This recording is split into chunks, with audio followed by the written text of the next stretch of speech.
Salut à toi, c'est Hermès, ton moniteur auto-école, enseignant de la conduite et de la sécurité routière.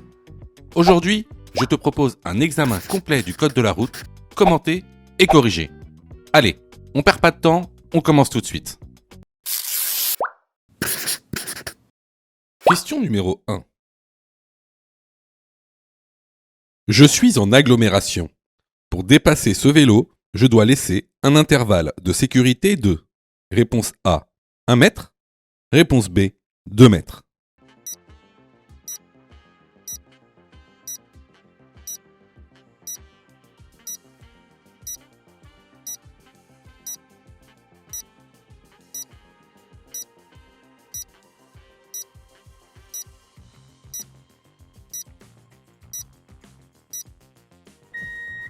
Alors, en agglomération, afin de dépasser ce cycliste en toute sécurité, je dois laisser un intervalle de sécurité de 1 mètre. La bonne réponse ici est la réponse A. Question numéro 2. Mon véhicule n'a pas de place arrière. Je peux transporter réponse A, un adulte. Réponse B, un enfant de 9 ans. Réponse C, un enfant sur un siège à coque face à la route.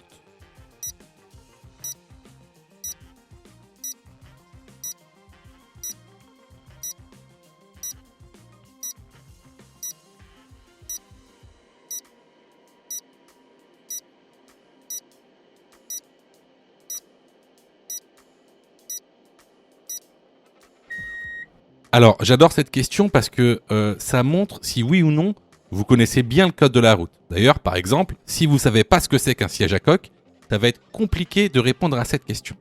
Bon, c'est pas grave, hein, vous êtes là pour apprendre, vous êtes dans un processus pédagogique, donc c'est ce qu'on va faire. Alors, pour répondre à cette question, il faut déjà revenir sur la réglementation. Il faut que tu saches que y a 2 catégories de passagers. Tu as les passagers de plus de 10 ans et les passagers de moins de 10 ans. Alors, les passagers de plus de 10 ans, eux, peuvent s'installer sur les places arrière et sur les places avant d'un véhicule. Par contre, les passagers de moins de 10 ans, eux, ça va être vraiment différent. Premièrement, ils devront être installés sur des sièges adaptés répondant à une certaine homologation. C'est ce qu'on va voir après. En plus de ça, les enfants de moins de 10 ans ne peuvent pas s'installer à l'avant d'un véhicule. Ils sont obligés d'être installés à l'arrière. Par contre, il y a 3 exceptions. Donc, tu peux installer un enfant de moins de 10 ans à l'avant si le véhicule ne dispose pas de place arrière, si toutes les places arrière sont déjà occupées par des enfants de moins de 10 ans, et si tu utilises un siège à coque, alors un siège à coque c'est ça, que tu places dos à la route et en désactivant l'airbag passager. Alors, pour répondre à la question, il faut revenir à quels sont ces sièges adaptés pour les enfants de moins de 10 ans. Alors, ces sièges adaptés répondent à une réglementation qui va découler une homologation. Alors, il existe 2 homologations pour les sièges enfants. Vous avez l'ancienne homologation, qu'on appelle l'homologation R44.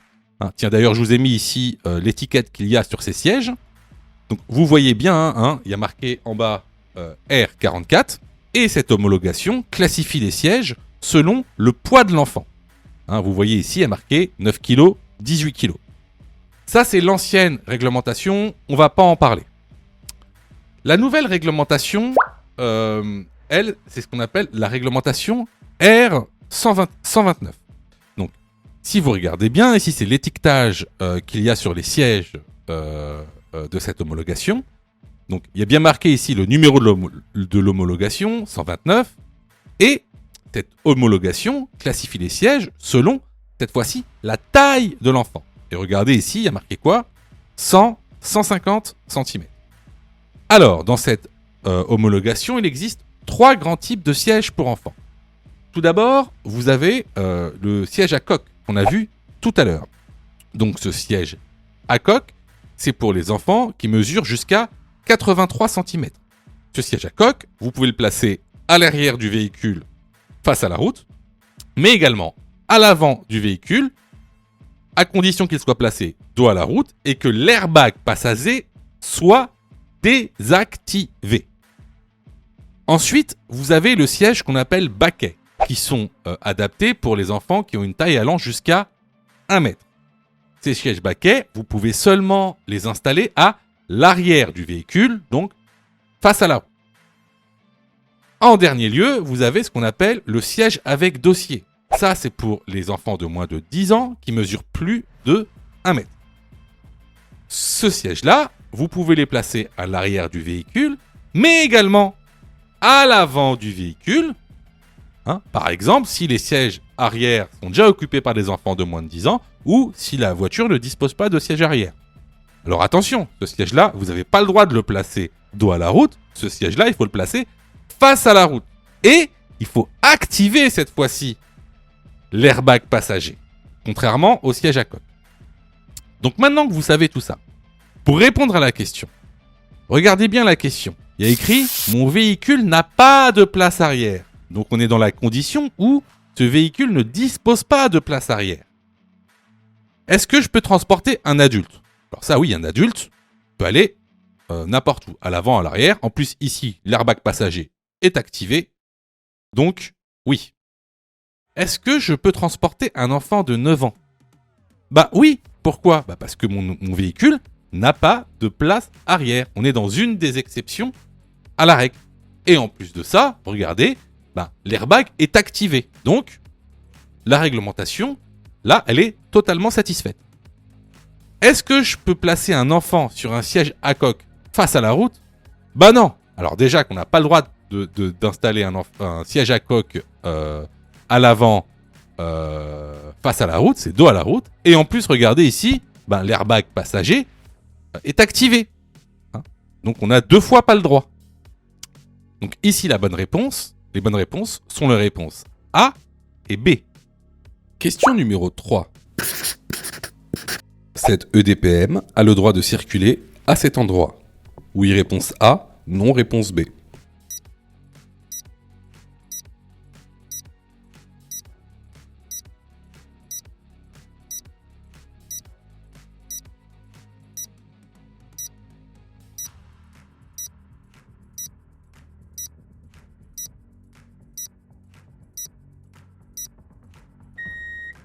Alors, une trottinette est ce qu'on appelle un EDPM, un engin de déplacement personnel motorisé.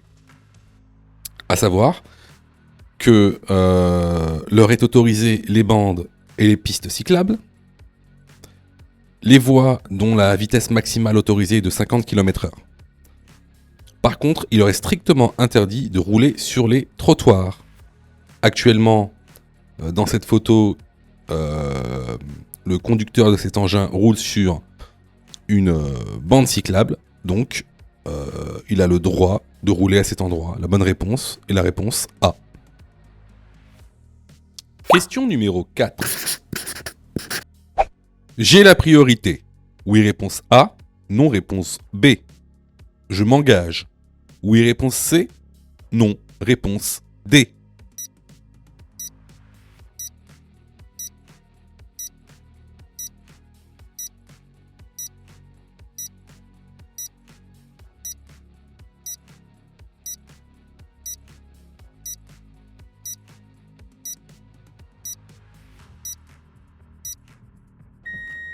Alors ici, on arrive dans un carrefour à sens giratoire. Et comment on sait qu'on est dans un carrefour à sens giratoire et pas un rond-point ? C'est tout simplement parce que le marquage au sol montre un céder le passage. Et il montre un céder le passage au véhicule venant de gauche. Donc ici, je n'ai pas la priorité. Est-ce que je m'engage dans le carrefour à sens giratoire ? Donc, rappelez-vous de ce qu'on a vu dans la formation. Quand on s'engage dans un sens giratoire, il faut bien faire attention à ce qu'il n'y ait aucune voiture dans cette zone à gauche. S'il y a des voitures dans cette zone à gauche, je ne m'engage pas. Ici, on voit qu'il y a des voitures dans cette zone, donc je ne m'engage pas. Les bonnes réponses ici sont les réponses B et D. Question numéro 5. Ce conducteur peut stationner à l'endroit où il se trouve s'il utilise un disque bleu. Oui, réponse A, non, réponse B.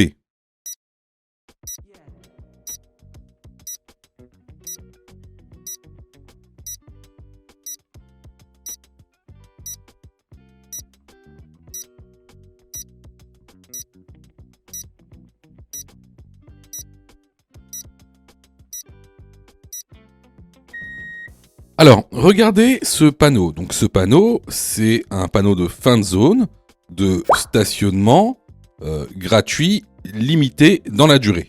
Donc par disque bleu. Donc ça, c'est la fin de zone. C'est-à-dire que après le panneau, ce type de stationnement n'est plus d'actualité.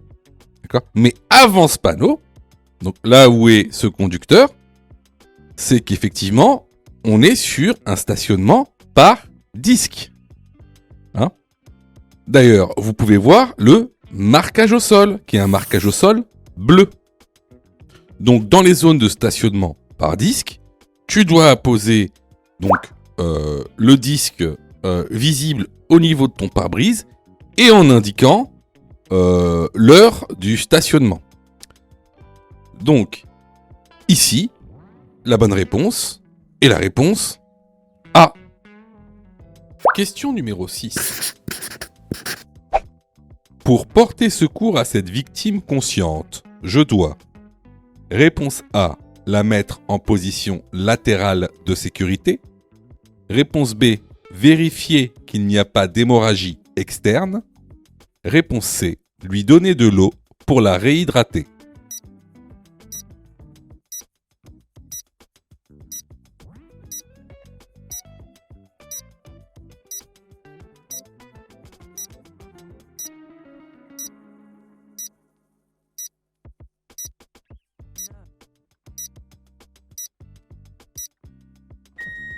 Alors, lorsque vous êtes protagoniste ou témoin d'un accident avec dommages corporels, il y a 3 étapes à respecter, dans l'ordre. Tout d'abord, protéger. Ensuite, alerter. Et enfin, secourir. C'est ce qu'on appelle le PAS. PAS ou le PAS. C'est un moyen mnémotechnique pour s'en souvenir. Ici, cette question porte sur la 3e étape, c'est-à-dire secourir. Donc, on ne reviendra pas sur l'étape protéger et alerter, que vous devez connaître les procédures pour chaque étape afin de pouvoir passer l'examen du code de la route. On n'en parlera pas aujourd'hui car ce n'est pas la question, mais il faut que vous connaissiez chaque procédure. Alors, concernant l'étape secourir, quelles sont les procédures à mettre en place ? Alors, dans ce cas-là, il y a 2 cas. Est-ce que la victime est consciente ou est-ce que la victime est inconsciente ? Dans le cas où la victime est consciente, il y a encore 2 cas. Est-ce qu'elle est valide ou est-ce qu'elle est invalide ? Alors, valide, ça veut dire est-ce qu'elle peut marcher ? Invalide, ça veut dire qu'elle ne peut pas marcher ou qu'elle ne peut pas bouger. Dans le cas où elle est valide, la première chose à faire, c'est de la déplacer hors de la chaussée, c'est-à-dire vers le trottoir. Ensuite, vérifier qu'elle n'a pas d'hémorragie externe. Une hémorragie externe, c'est du sang qui coule. On parle de beaucoup de sang, on ne parle pas d'une égratignure. Il y a beaucoup de sang qui coule. On applique une pression à l'endroit où ça coule. Le mieux avec quelque chose de propre. Si vous n'avez rien, ce sera avec la main. Ensuite, s'il n'y a pas d'hémorragie, il va falloir lui mettre une couverture de survie ou quelque chose de chaud, car quand on est victime d'un accident, on souffre d'hypothermie, c'est-à-dire que le corps se refroidit. Et enfin, En dernier lieu, on vient parler à la victime afin de la garder consciente. Surtout, ne jamais donner de boisson ou de nourriture à une personne qui vient d'être victime d'un accident de voiture. Dans le cas où la personne serait invalide, mais consciente, on fait exactement la même chose.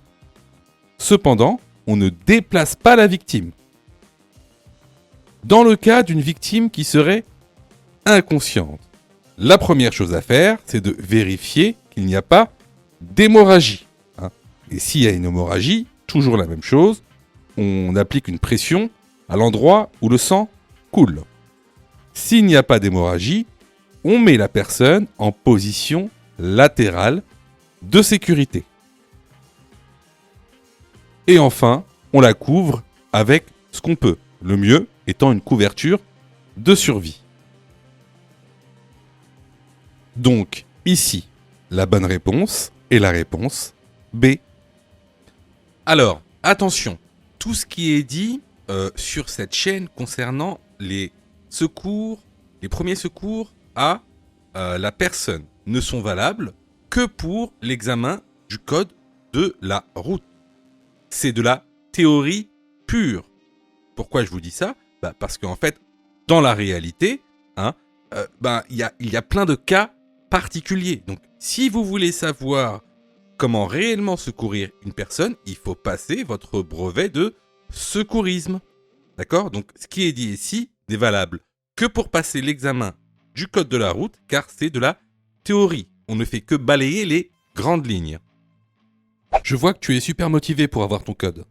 Alors, soutiens la chaîne en t'abonnant et surtout en activant les notifications afin d'être prévenu des dernières vidéos mises en ligne. Question numéro 7. L'acuité visuelle minimale pour la conduite est de réponse A, 5 dixièmes, réponse B, 8 dixièmes.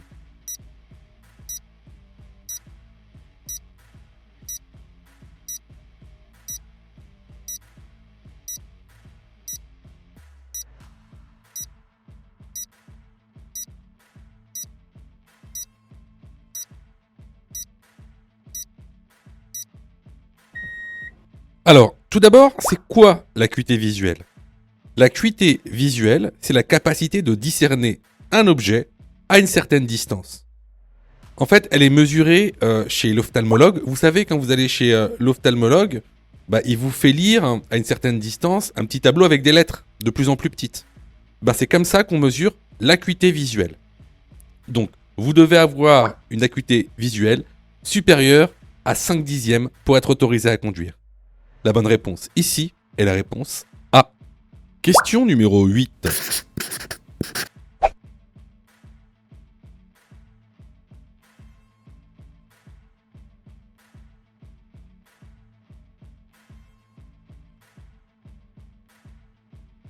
Une voiture se trouve dans le giratoire à gauche. J'ai la priorité, donc je peux m'engager. Oui, réponse A. Non, réponse B.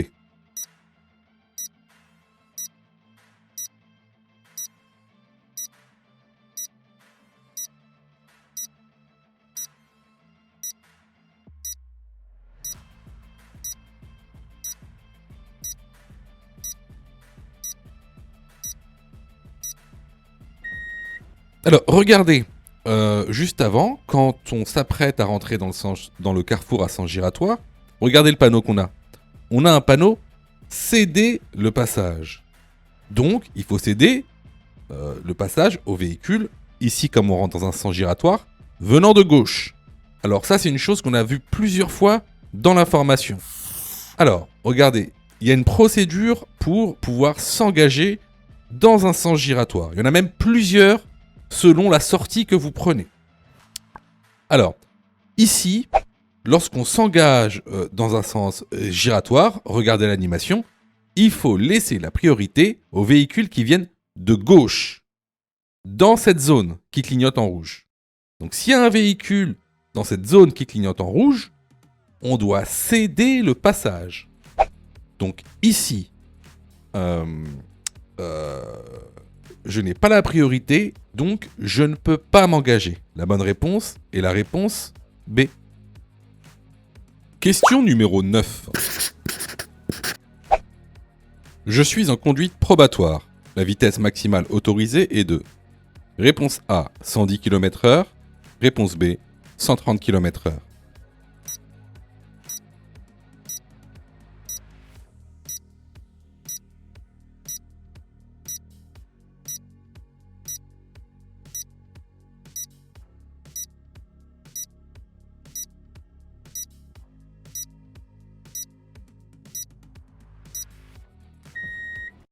Alors ici on est sur autoroute, donc comme le panneau le montre, la vitesse est maximale autorisée de 130 km/h et de 110 en temps de précipitation. Ou de mauvais temps plutôt. Seulement, comme vous le savez, regardez ici, je vous mets donc le document des vitesses maximales autorisées selon les types de routes.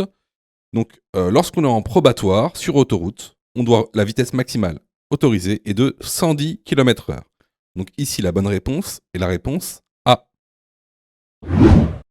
Sais-tu que Mon Code de la route est aussi une plateforme pédagogique qui te permet de passer ton examen du code à partir de seulement 9,90 €. Et on a même conçu, spécialement pour toi, un programme qui te permet d'obtenir ton code en un temps record. C'est le programme Mon Code en 10 jours. Avec un calendrier de révision personnalisé, un contenu pédagogique par thème conforme à la nouvelle réforme, des nombreux tests d'examen blanc issus de l'examen officiel, accessible sur smartphone, tablette et PC durant 1 an et en accès illimité. Et surtout, cette formation est 100% remboursée en cas d'échec à l'examen. Alors, si tu souhaites obtenir ton code du premier coup sans te ruiner et sans risque, rejoins notre programme en cliquant sur le lien en description de la vidéo. Pour ça, tu as juste à cliquer sur le lien en description et à choisir ta formule. Question numéro 10. Je cède la priorité aux véhicules à droite. Oui, réponse A. Non, réponse B. Je fais des appels de feu stop. Oui, réponse C. Non, réponse D.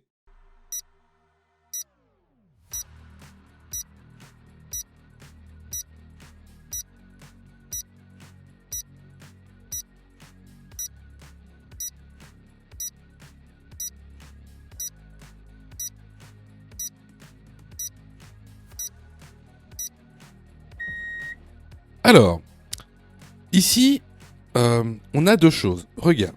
Déjà, devant nous, on a un véhicule à notre droite qui veut rejoindre la chaussée. Et derrière nous, regarde le rétroviseur, il y a une moto qui est quand même assez proche de nous. Alors, est-ce que je cède la priorité au véhicule à droite ? Eh ben non, je ne cède pas la priorité au véhicule à droite car il sort d'une voie privée. Regardez, c'est un parking et en plus de ça, regardez le trottoir. Qu'est-ce qu'on a ?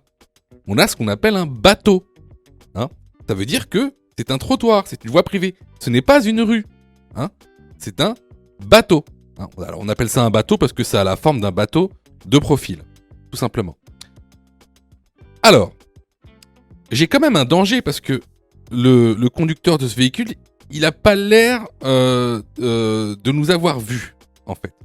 Donc j'ai quand même un danger devant moi. J'ai un danger devant moi. Je ne sais pas si ce conducteur va griller la priorité.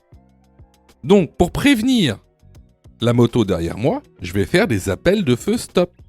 Qu'est-ce que ça veut dire des appels de feu stop ? Je vais appuyer sur mon frein à plusieurs reprises pour allumer les feux stop à l'arrière de mon véhicule afin de prévenir la moto derrière moi d'un danger. Donc ici, les bonnes réponses vont être les réponses B et C. Question numéro 11. Je suis bien placé pour tourner à gauche à la prochaine intersection. Oui, réponse A. Non, réponse B.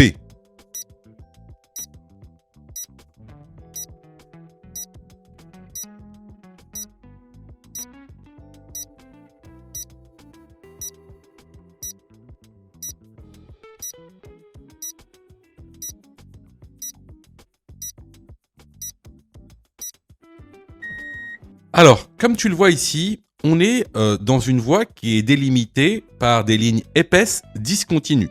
Donc, les lignes épaisses discontinues viennent matérialiser une voie réservée. Alors, des voies réservées, il y en a plusieurs. Ici, comment savoir quelle est cette zone réservée ? On regarde le marquage au sol. Ici, on voit que cette voie réservée, elle est réservée aux gens qui tournent à gauche, comme le montre la flèche au sol. C'est ce qu'on appelle une voie de stockage. Donc, cette voie est réservée aux véhicules qui tournent à gauche à la prochaine intersection. La bonne réponse ici est la réponse A. Question numéro 12.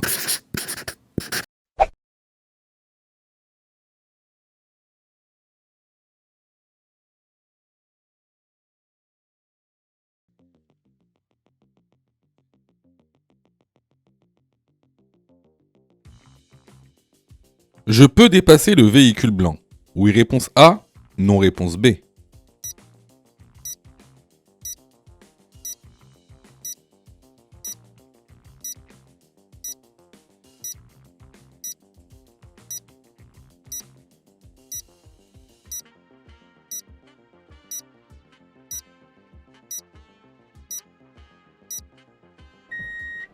Alors, on se remet la vidéo. Regardez bien le rétroviseur intérieur et extérieur.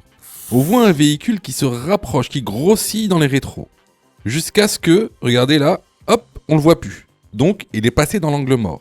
Donc ici, est-ce que je peux dépasser le véhicule ? La réponse est non. Question numéro 13. Je ne me suis pas arrêté à un contrôle de police. J'ai donc commis. Réponse A. Un délit de fuite. Réponse B. Un refus d'obtempérer.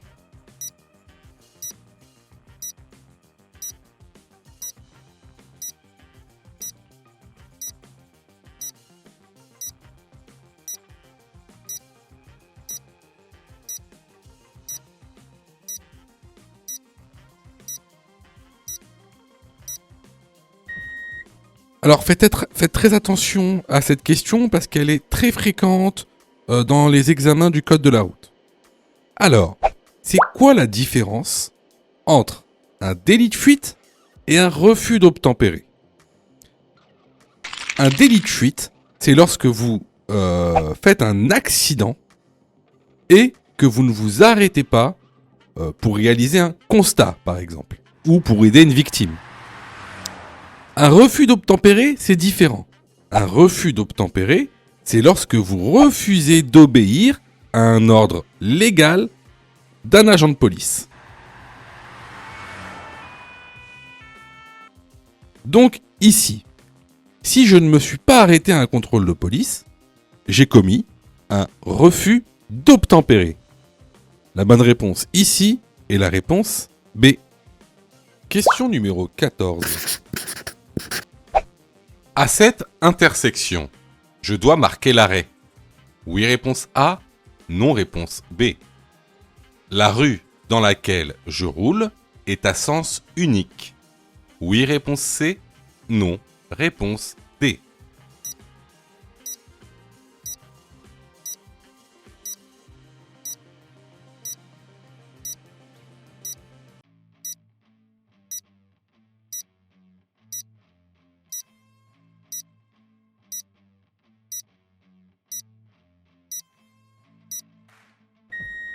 Alors, effectivement, on arrive à cette intersection où on a un stop avec un marquage au sol qui indique un stop et une signalisation verticale qui indique le stop. Donc, je dois marquer l'arrêt au niveau de la ligne blanche. Ensuite, est-ce que je roule sur une rue à sens unique ? Eh bien oui. Et comment on le sait ? Il y a plusieurs indices qui nous montrent qu'on roule sur une rue à sens unique. Tout d'abord, le marquage au sol. Vous remarquerez que la ligne blanche prend toute la largeur de notre rue, ce qui montre qu'on est dans un sens unique. En plus, on a deux panneaux stop, un à droite, un à gauche, qui nous montrent bien qu'on est dans un sens unique. Donc, ici, les bonnes réponses sont les réponses A et C. Question numéro 15. Je roule hors agglomération. Pour dépasser ce cycliste, je dois laisser un intervalle de sécurité de réponse A, 1 mètre, réponse B, 1,50 m. Je peux dépasser ce cycliste. Oui, réponse C. Non, réponse D.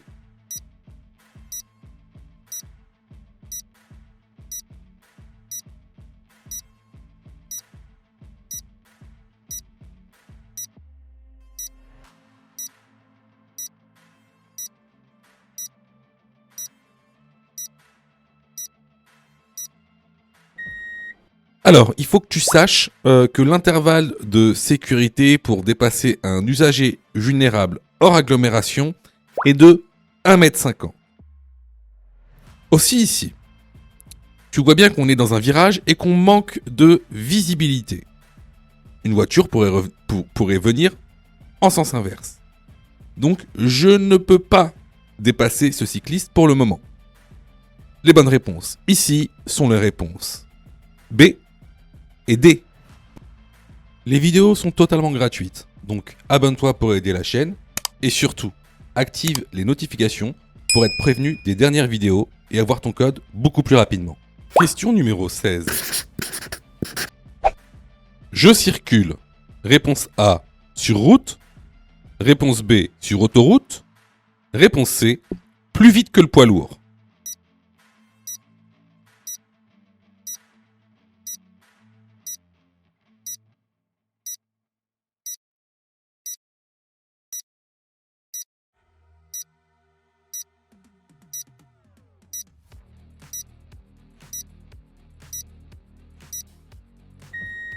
Alors, très bonne question.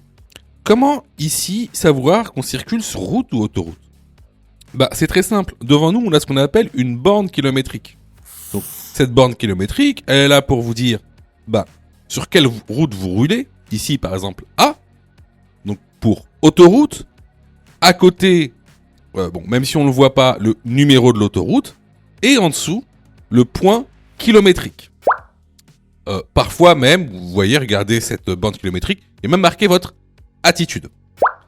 Donc ici, cette borne kilométrique nous indique qu'on roule bien sur autoroute. Ensuite, est-ce qu'on roule plus vite ou moins vite que le camion, que le poids lourd? Là, on peut voir sur le compteur qu'on roule à 128 km/h. Or, un poids lourd sur autoroute doit avoir une vitesse maximum réglementaire de 90 km/h. Donc, ici, on roule, quoi qu'il arrive, on roule plus vite que le poids lourd. Donc, les bonnes réponses vont être les réponses B et C. Question numéro 17. Je charge mon vélo à l'arrière, je m'assure que les feux et la plaque d'immatriculation soient visibles. Oui, réponse A, non, réponse B.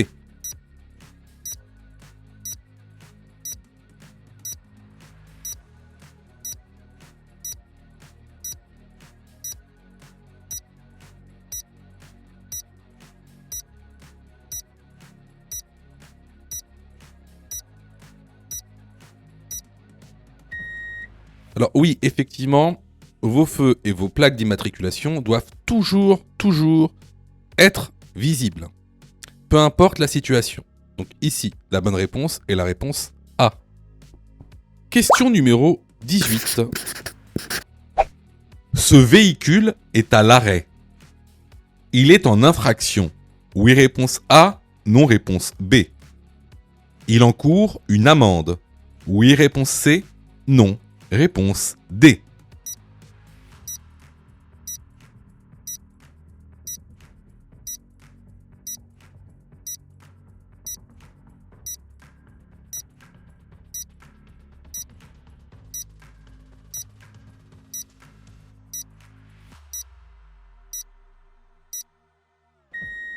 Alors, ici, comme tu le vois bien, ce véhicule, il s'est arrêté à un emplacement qui empêche le dégagement des autres automobilistes. C'est une infraction, c'est ce qu'on appelle un stationnement gênant, qui est sanctionné par une amende de 35 €. De plus, si vous ne retirez pas votre voiture à temps, vous risquez une immobilisation, donc une mise en fourrière. Les bonnes réponses ici sont les réponses A et C. Question numéro 19. Le marquage au sol m'autorise à dépasser ce véhicule lent. Oui, réponse A, non, réponse B.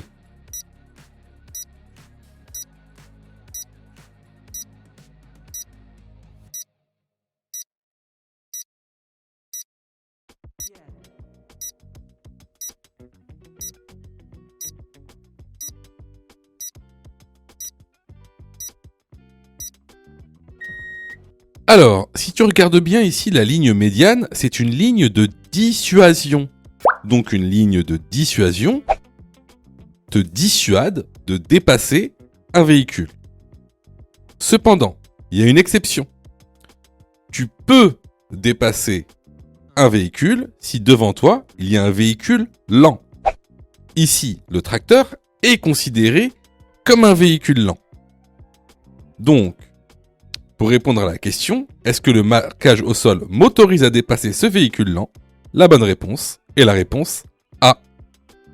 Question numéro 20. Dans cette situation, je peux circuler A en feu de route, B en feu de croisement, C en feu de position.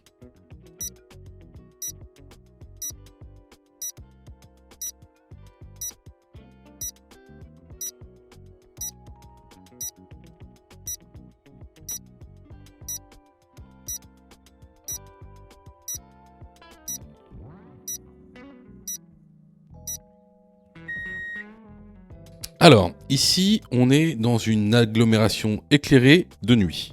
Donc, je peux rouler en feu de position et en feu de croisement. Les bonnes réponses sont les réponses B et C. Alors, pour tous ceux qui se sont trompés à cette question, je suis désolé de vous le dire, c'est que vous ne connaissez pas votre cours. Voilà. C'est que vous n'avez pas vu le cours. Ce genre de questions tombe énormément durant les examens officiels. D'ailleurs, il n'est pas rare d'avoir 3, 4, 5 questions sur l'utilisation des feux. Question numéro 21. La fatigue est responsable. Réponse A, de 23% des accidents de la route. Réponse B, de 33% des accidents de la route. Après les premiers signes de somnolence, le risque d'accident est multiplié. Réponse C, par 3 ou 4. Réponse D, par 5 ou 6.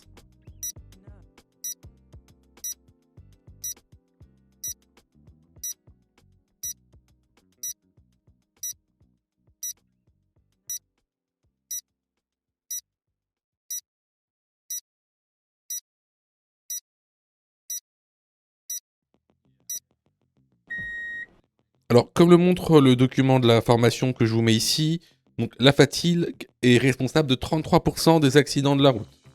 Et après les premiers signes de somnolence, le risque d'accident est multiplié par 3 ou 4. Les bonnes réponses ici sont les réponses B et C. Question numéro 22. Je peux sortir à Bergerac. Oui, réponse A. Non, réponse B. Je peux dépasser le véhicule à droite. Oui, réponse C. Non, réponse D.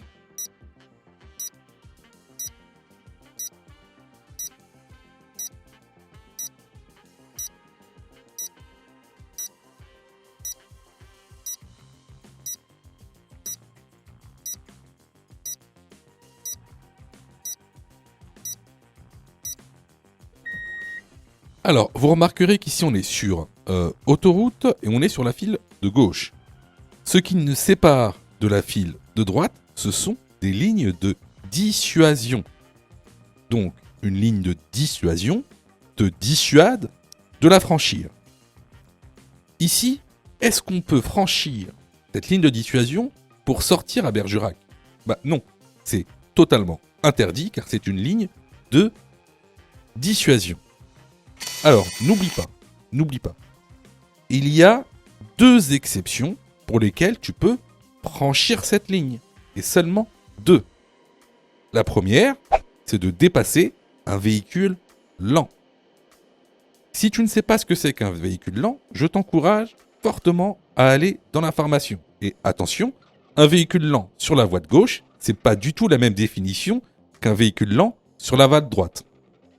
Ensuite, la deuxième exception, c'est quoi ? C'est tout simplement de se rabattre après avoir dépassé un véhicule lent.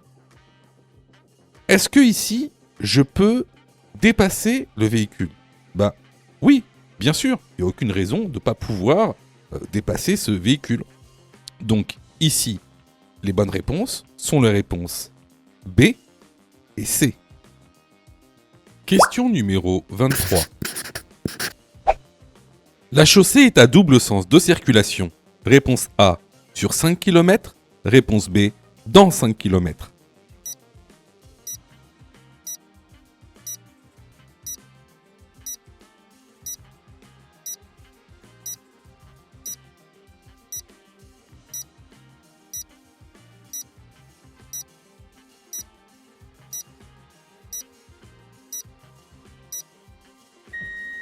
Alors ici, on a un panneau donc d'indication jaune. Donc panneau d'indication jaune, donc panneau temporaire. Ici, ce panneau indique que on est sur une chaussée à double sens de circulation avec une flèche vers le haut, une flèche vers le bas. Ce panneau est accompagné d'un panonceau qui vient préciser le panneau du haut. Donc sur ce petit panonceau, il est indiqué que la chaussée sera à double sens sur 5 km. Donc la bonne réponse ici est la réponse A. Question numéro 24. Les usagers de trottinettes n'ont pas à respecter le code de la route. Oui, réponse A, non, réponse B.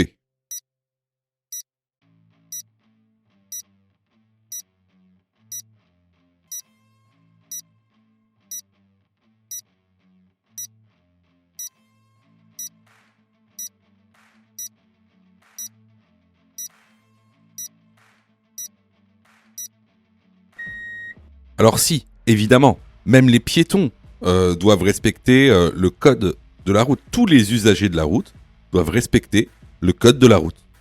La bonne réponse ici est la réponse B. Question numéro 25. Nous sommes le 20 du mois. Je peux stationner après ce panneau du côté pair. Oui, réponse A, non, réponse B. Le changement de côté s'effectue. Réponse C, entre 20h30 et 21h. Réponse D, entre 20h30 et 21h30.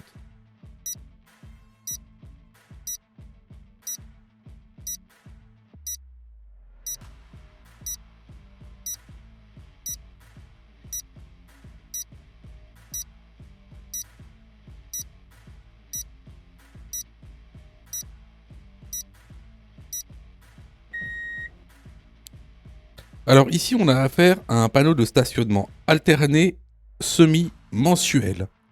On a réalisé une vidéo entière sur les panneaux de stationnement que vous trouverez, on va l'afficher en haut à droite. Alors, pour répondre à la question, ce panneau indique que vous êtes autorisé à stationner du côté impair du 1er au 15 et que vous êtes autorisé à stationner du côté pair du 16 à la fin du mois. Le changement de côté, lui, s'effectue entre 20h30 et 21h.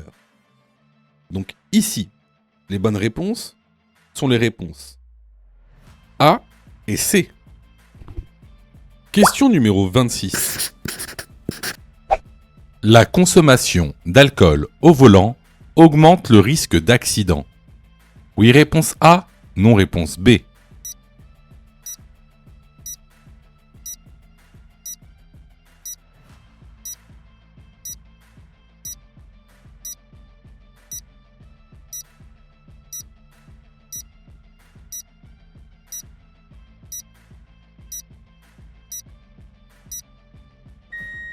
Alors oui, en effet, comme le montre ce document que vous retrouverez dans la formation, la consommation d'alcool au volant augmente le risque d'accident.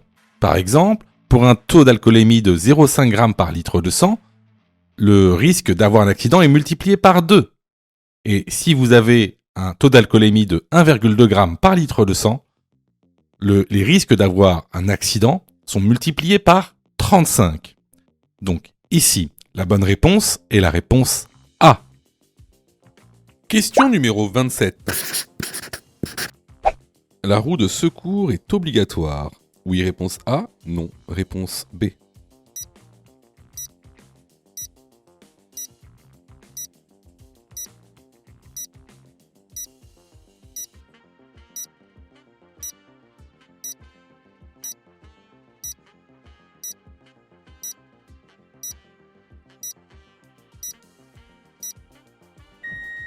Alors, la roue de secours n'est plus obligatoire. D'ailleurs, énormément de constructeurs la remplacent par ce qu'on appelle un kit anti-crevaison. Donc, la bonne réponse est la réponse B. Question numéro 28. L'ambulance privée derrière moi a activé son gyrophare. Réponse A. Je laisse le feu pour le laisser passer. Réponse B. Je m'arrête au feu.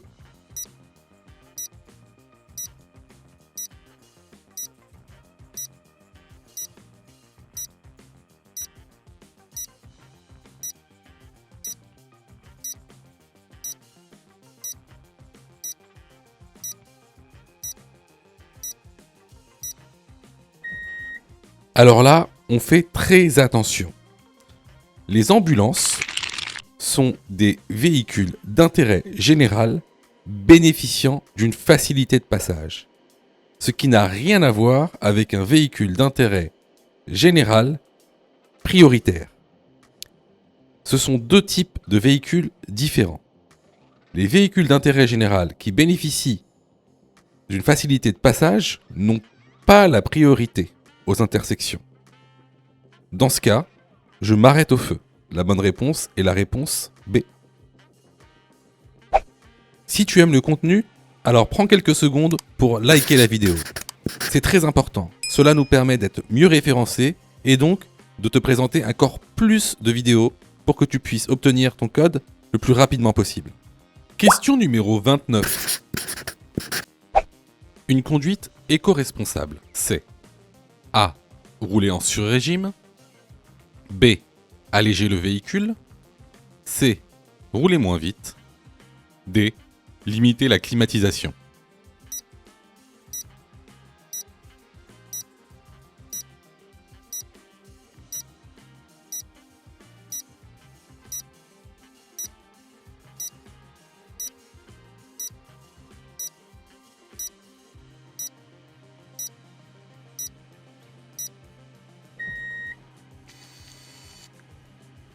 Alors, une conduite éco-responsable, c'est une conduite qui est écologique et économique. Alors, pour ça, dans l'information, j'ai mis ce schéma que vous voyez ici et qui répertorie en fait les comportements à avoir pour une conduite éco-responsable. Donc, parmi ces comportements, il y a effectivement le fait de rouler moins vite, de limiter la climatisation, très important, et d'alléger le véhicule. Par contre, le fait de rouler en sur-régime ne vous permettra pas d'avoir une conduite éco-responsable. Bien au contraire. Rouler en sous-régime ou en sur-régime va vous faire consommer plus. Donc les bonnes réponses sont les réponses B, C et D. Question numéro 30. Mon véhicule a plus de 4 ans. Je dois effectuer le contrôle technique. Réponse A, tous les 2 ans. Réponse B, tous les 3 ans. Réponse C, tous les 4 ans.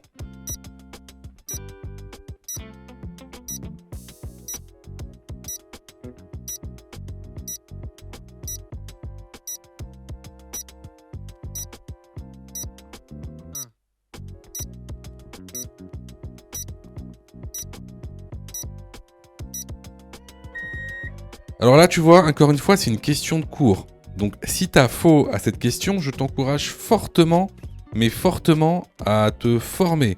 On a une plateforme pédagogique en ligne spécialement dédiée au passage du code. Et en plus, on a fait en sorte que tous les budgets puissent subvenir à cette formation. Donc on a des formations qui commencent à 9,90 € Donc c'est vraiment rien du tout. Donc je te conseille de te former, surtout si tu t'étais trompé à cette question, parce que c'est une question de cours basique. Voilà. Donc ici, le véhicule a plus de 4 ans, donc le contrôle technique, c'est tous les 2 ans. La bonne réponse est la réponse A. Question numéro 31. Je suis bien placé. Oui, réponse A. Non, réponse B. Je change de voie immédiatement. Oui, réponse C. Non, réponse D.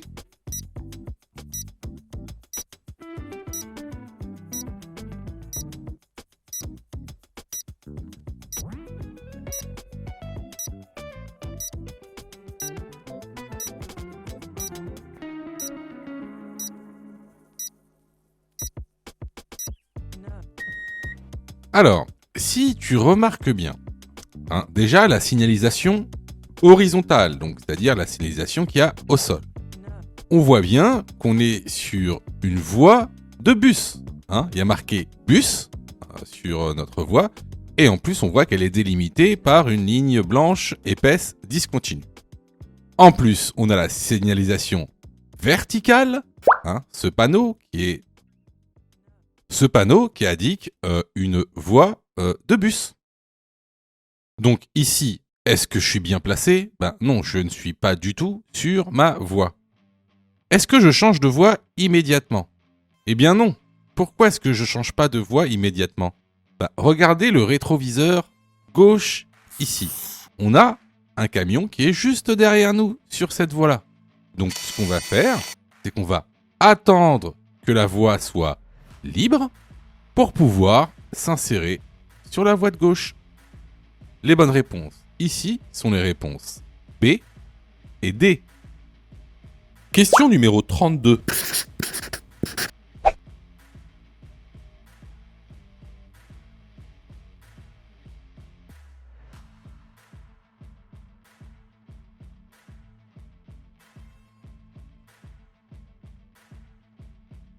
Ce véhicule s'engage sur la route principale.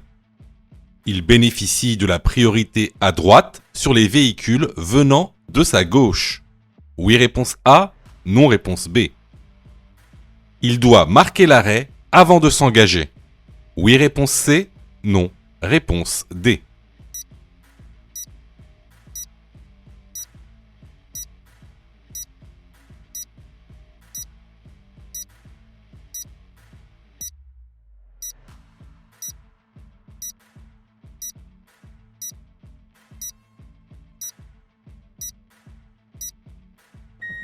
Alors, je sais que beaucoup d'entre vous vont dire, les véhicules qui viennent de sa gauche devront lui laisser la priorité à droite. Alors, oui, mais ça c'est quand t'es dans une route normale. Là, il sort d'un chemin de terre. Quand un véhicule sort d'un chemin de terre, il ne bénéficie pas de la priorité de passage. C'est-à-dire, il ne bénéficie ni de la priorité à droite, ni de la priorité à gauche, ni aucune priorité. Aussi, ici, il n'est pas obligé de s'arrêter avant de s'engager sur la route. S'il n'y a personne sur la route, il peut s'engager sans s'arrêter. Par contre, il devra céder le passage aux véhicules qu'il y a sur la route, s'il y en a. Donc ici, les bonnes réponses vont être les réponses B et D. Alors là, c'était vraiment une question de cours qu'on voit régulièrement dans l'information. Donc, si vous avez eu faux à cette question, vraiment, je vous incite vraiment à vous former, que ce soit chez nous ou ailleurs. Alors, je reçois plusieurs messages de votre part, d'ailleurs, je vous en remercie. Alors, vous me posez souvent 2 questions. Alors, la première, c'est quand est-ce que je suis prêt pour passer mon code ? Et la deuxième, c'est est-ce que je dois suivre la formation ? Alors, tout d'abord, on va répondre à la première question. Quand est-ce que tu es prêt pour passer ton code ? C'est très simple. Si tu fais moins de 5 fautes sur les 5 dernières séries d'examens blancs que tu as fait, alors tu es prêt à passer le code de la route. Donc, attention, ça veut dire qu'il faut que sur les 5 dernières séries que tu as faites, de manière consécutive, il n'y a pas une seule série où tu as fait plus de 5 fautes. Donc si tu as fait plus de 5 fautes à une seule série, il faut que tu continues à faire des examens blancs. La deuxième question. Est-ce que il serait mieux pour moi de prendre une formation ? Alors, là, c'est pareil.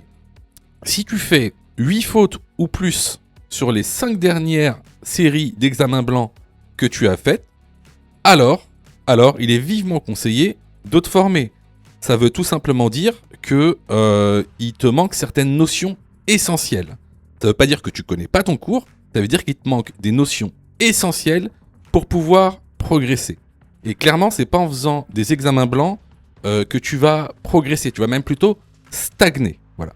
Donc si tu as fait 8 fautes ou plus sur l'une des 5 dernières séries que tu as faites, je te conseille vivement de te former.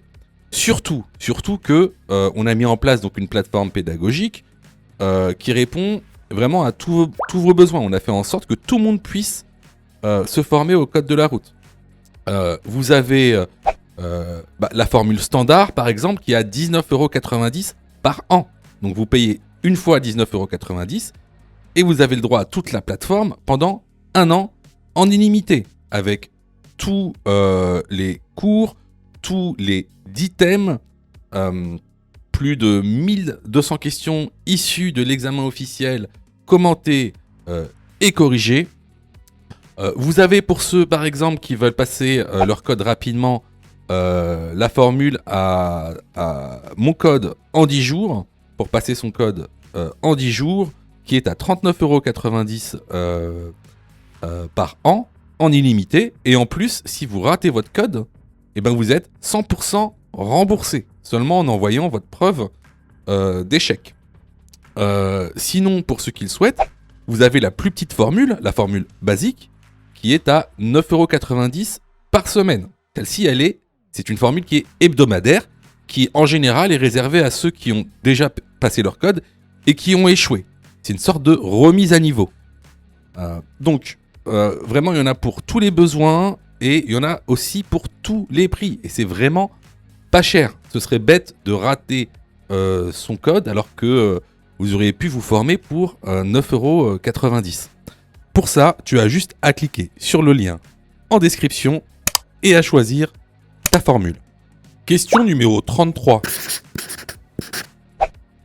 Le risque d'avoir un accident dans la demi-heure qui suit les premiers signes de somnolence est multiplié par réponse A 3 à 4, réponse B 4 à 5, réponse C 11 à 12.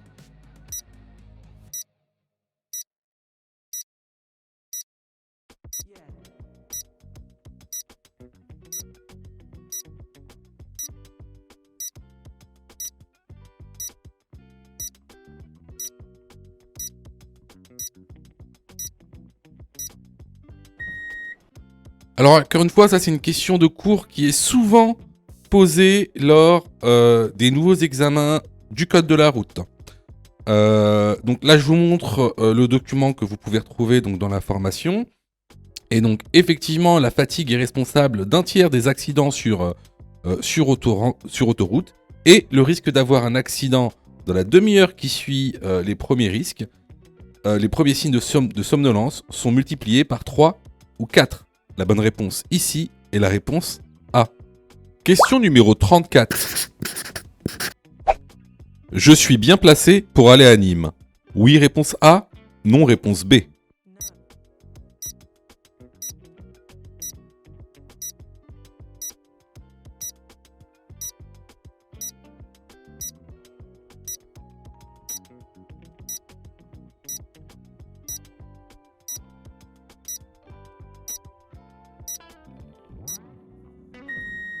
Alors ici effectivement on est très bien placé pour aller à Nîmes via la A9. Par contre on sera très très mal placé pour prendre la sortie 26. Pourquoi ? Tout simplement parce qu'on a ce qu'on appelle des lignes de dissuasion. Donc n'oubliez pas, les lignes de dissuasion, on peut les couper pour dépasser un véhicule lent et pour se rabattre après avoir dépassé un véhicule lent. Ce sont les seuls cas où on peut couper une ligne de dissuasion. Donc ici, je suis bien placé pour aller à Nîmes. La bonne réponse est la réponse A. Question numéro 35. En période probatoire, après une conduite supervisée, je récupère. Réponse A, 2 points par an. Réponse B, 3 points par an. En période probatoire, après une conduite encadrée, je récupère. Réponse C, 2 points par an. Réponse D, 3 points par an.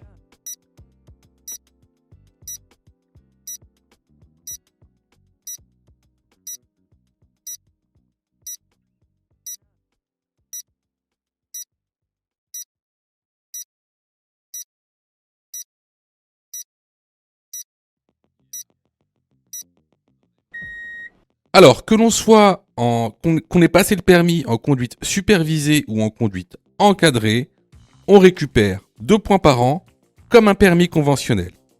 Les bonnes réponses ici sont les réponses A et C. Question numéro 36. Ce panneau indique A, une bande cyclable, B, une piste cyclable, C, un débouché de vélo.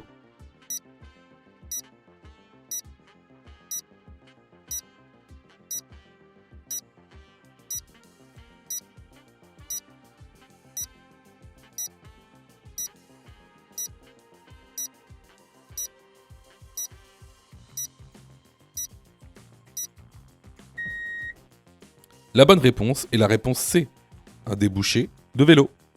Question numéro 37. J'utilise de préférence le régulateur de vitesse. Réponse A, sur voie rapide. Réponse B, en agglomération.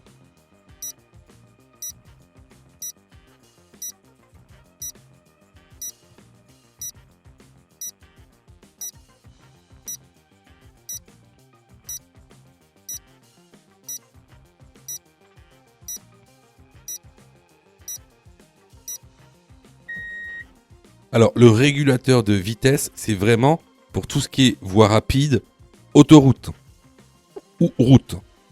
Très déconseillé en agglomération parce qu'en fait, vous réglez votre vitesse par exemple à 50 km/h, alors qu'en agglomération, il peut se passer plein de choses. Il y a énormément d'usagers vulnérables par exemple. Donc, ici, la bonne réponse, c'est la réponse A. Question numéro 38. Ce mineur n'a pas bouclé sa ceinture de sécurité. En cas de contrôle, ses parents devront payer la contravention. Oui, réponse A. Non, réponse B.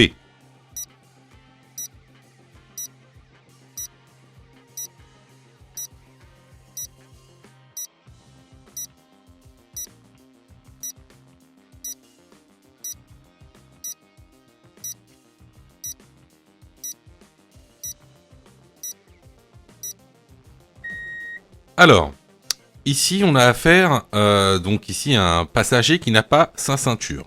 Alors concernant la réglementation concernant le port de la ceinture de sécurité, vous avez deux cas.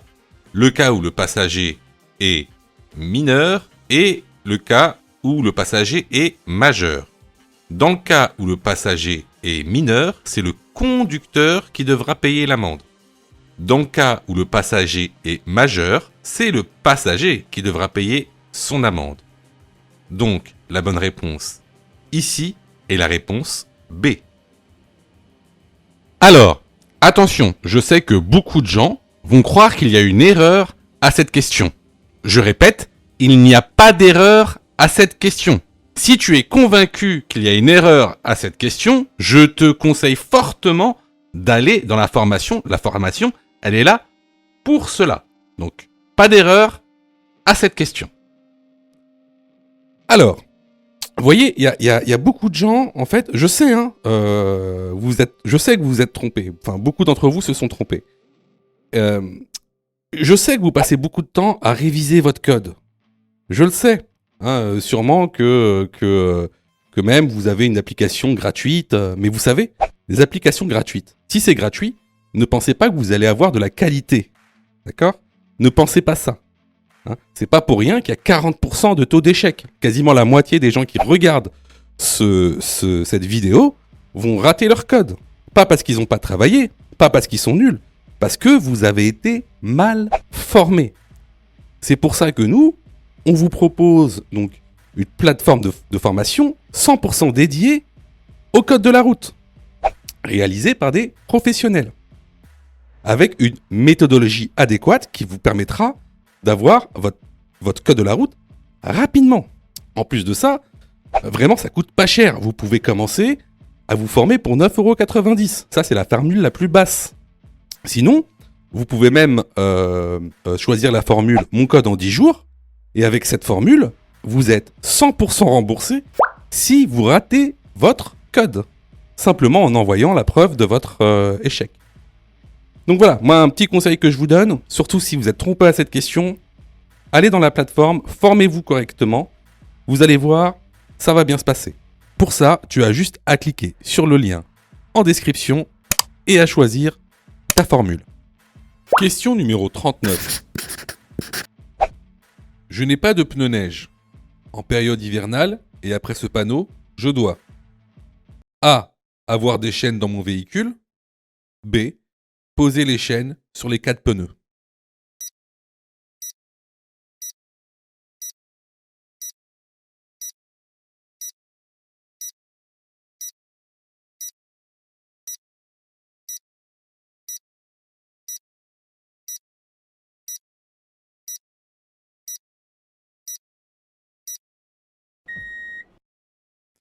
Alors, la période dite hivernale, c'est du 1er novembre au 31 mars.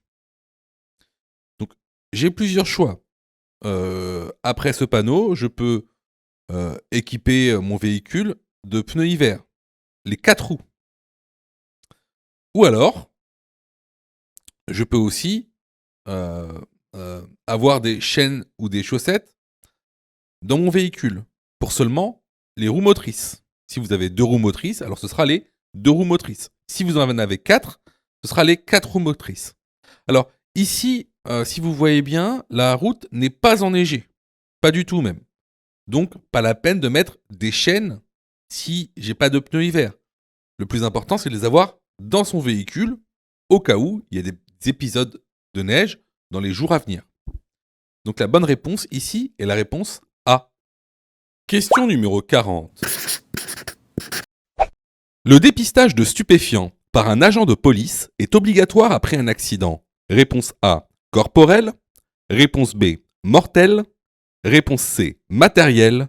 Réponse D, quelconque.